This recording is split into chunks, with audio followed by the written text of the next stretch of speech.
Hi everyone, I'm going to talk about core values at Bath and Granite for Less, specifically about how they can structure you for a successful professional and personal life. First of all, let's start off with what are core values? Core values are fundamental beliefs, and this is key here, that can be used as guiding principles to dictate your actions. I'm going to repeat that. They can be used as guiding principles to dictate your actions. So how core are core values? We can use things like honesty, nonviolence, and living as core values. But do those really help you make decisions day to day? I argue more often no than yes. You know right from wrong, and you don't need to be told right from wrong. Where we find ourselves needing that kind of guidance is in the ambiguities of life, when things aren't very clear, when we're in that gray zone of what should we do? How should we carry ourselves? Core values help us dictate how we're going to carry ourselves at those moments. I'd like to start off by showing you Netflix's core values. Now, this is only 3 of their 6 core values, and Netflix has really dove deep into this subject, and I really admire them for some of their core values. So the 3 I picked out are judgment, communication, and curiosity. I'm going to pick out just the key pieces that I like out of each. Netflix defines judgment as you identify root causes and get beyond treating symptoms. You smartly separate what must be done well now and what can be improved later. Communication. Instead of reacting fast, you seek to understand. So you listen well instead of reacting fast so you can better understand. You maintain calm poise in stressful situations. Curiosity. You learn rapidly and eagerly. You contribute effectively outside of your specialty. So these are guiding principles. When you ask yourself, am I exhibiting good judgment? Specifically, you should be looking at, am I really getting to the root cause of the problem, or am I treating a symptom? You should be asking yourself these questions. Am I communicating well? Well, what does it mean to communicate well? Are you listening instead of reacting fast? Are you calm in the stressful situations? Am I being curious? Am I helping outside of my specialty? That's key. So why do you need this? Well, this is a framework for decision making that gives you consistency. When you have consistency, you have confidence. And when you have consistency, people can communicate better with themselves. Now, this isn't a foreign concept. A lot of people associate religion with core values, and that's perfectly fine.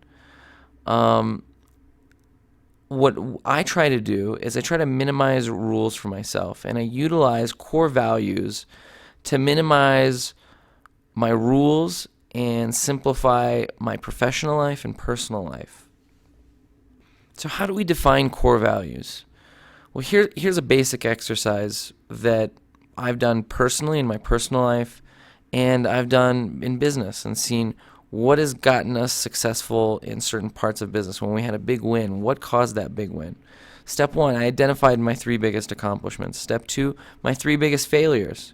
And in hindsight, I gave myself advice in long form. I lectured myself. Well, here's what you should have done. Now, shorten that advice to just 3 bullets and test it next time you find yourself in one of these ambiguous situations. So after 10 years of operating inside of Bath and Granite for Less, here are the core values that I've found from my 3 biggest accomplishments and 3 biggest failures. Our core values are leadership, operational excellence, maximize value, minimize waste, customer empowerment, and curiosity. These are what have made us successful, and when we weren't doing these well enough, these are what caused our failures. What is leadership? I go in more depth during leadership training, but I'm going to summarize. A good leader is a planner and communicator. A good teacher. A good leader is kind and caring. A good leader is a subject matter expert. A good leader is proactive and hardworking. And a good leader is a problem solver. Operational excellence. Let's talk about it. What does it mean? I ask you this question. Would you be a raving fan of our company based on the service you received? I know the answer is sometimes yes, sometimes no. But we need to exemplify operational excellence at all times. Nobody talks about the restaurant with okay barbecue where it took 15 minutes to get seated. Everybody wants to talk about the place where they got served so quickly, the staff was friendly, and the barbecue was delicious. So it's clear how we can implement operational excellence in our professional lives. But I'm going to give you a simple example of how I do it in my personal life. I've made it a point to return personal calls that I miss as quickly as I can.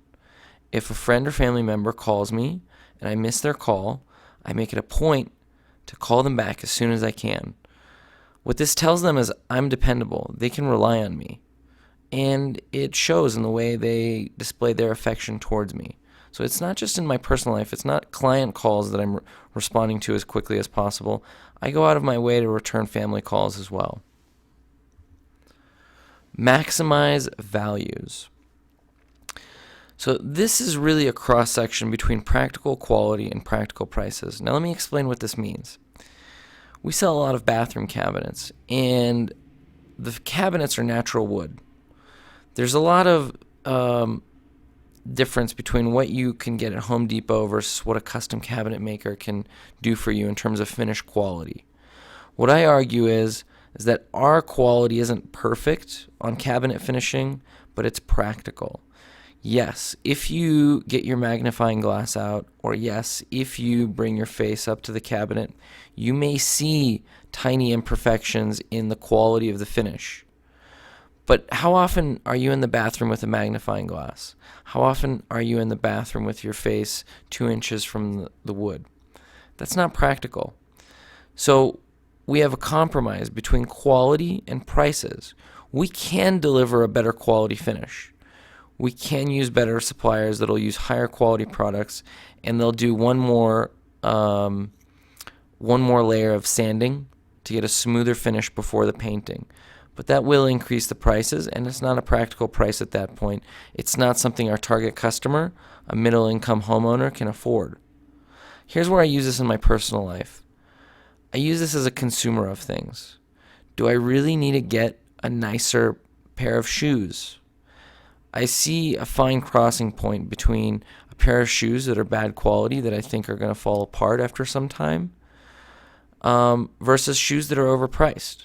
So I look for a balance between those two, and I also look for a balance between those two professionally when we're looking at how we want to position ourselves in our products. Minimize waste. Now, whenever we're doing anything, we're always wasting. The question is, what are we wasting? Are we wasting time, or are we wasting materials? We always need to seek how to minimize waste. I feel like I shouldn't have to explain this. I feel like this is something everyone internally has, but we all need to remind ourselves that we need to minimize waste. And there's so many reasons to minimize waste, but ultimately, waste is bad. And this applies completely in my personal life. I look to save gas. When I can, I carpool with a friend. Let's not be wasteful because we can. Yes, we have time. Yes, sometimes we have the materials. But we need to be mindful of minimizing waste because waste is bad. And that's something we need to remind ourselves of regularly. It's easy to overlook something like that in the day-to-day. Customer empowerment. This is a very, very core value of our company that's different from everyone else, I think, in our industry. And this is demonstrated in price sheets versus get a quote. We show our prices up front and how our prices are calculated instead of telling customers contact us for a quote where we can lock them in by getting their information before they have our pricing. We do this in a lot of different ways. We provide tools for our customers online that they can learn about home improvement, so they can design products that we sell without necessarily our help. So we empower our customers. This adds huge value to our customers. We can see this in that they spend a lot of time on our website. People ask us to take pictures of the price sheets because nobody else has price sheets. How do I do this in my personal life? I teach family members things that I know. Specifically, I teach my mom how to include attachments with her emails. Yeah, I can do it for her, but I'd prefer to teach her how attachments work, which programs open which files, and this allows her to have a better quality of life because she's going to know how to do it. It's easier for me to just do it for her, but I spend the extra couple of minutes on showing her how to use Microsoft Word to type up a fancier looking document. Curiosity. Now remember, Curiosity was up there with Netflix, and I really admire this value of curiosity. Curiosity is virtuous. What does it mean to be curious? I define it in 3 different ways. One is you learn eagerly. Now, Netflix defined it as you learn eagerly and quickly. I think different people learn at different speeds. But curious people always learn eagerly. They want to know more. You seek to understand. And that is demonstrated by asking questions. A lot of people can learn eagerly when they're taught, but who has time to teach? Those who seek to understand, those who ask questions, are those who are really taught. And lastly, you contribute outside your specialty. It's so easy for us to fall inside our comfort zones and work within our comfort zones. When you step outside, you learn new things and you demonstrate your curiosity. In life, there's so many opportunities to be curious. You will enrich your life if you demonstrate curiosity on a regular basis. When you ask your friends what they really do and how they do it, you'll be amazed at what you'll learn and how that can improve your life as well. So incorporating core values into our life will make us happier, more successful people. I guarantee it. I guarantee it, like George Zimmer does at that clothing shop. I don't remember what it's called, but I really, really sincerely believe in this. I guarantee it. If you can incorporate core values in your daily life, you'll be a more successful person who is happier. I guarantee it. But it's not easy. You have to revisit your core values regularly. It's easy to overlook something like minimize waste or am I being curious? It's easy to not question ourselves of whether or not we're being an effective leader. So I'm going to remind you of the core values at Bath and Granite for Less, the values that make us successful as a business. And if you incorporate it in your life, I guarantee you'll be successful as an individual here and beyond. Leadership, operational excellence, maximize value, minimize waste, customer empowerment. Now, the customer can be your spouse, can be your mother, can be your father, and curiosity. Exhibit these, and I guarantee you'll have a better life.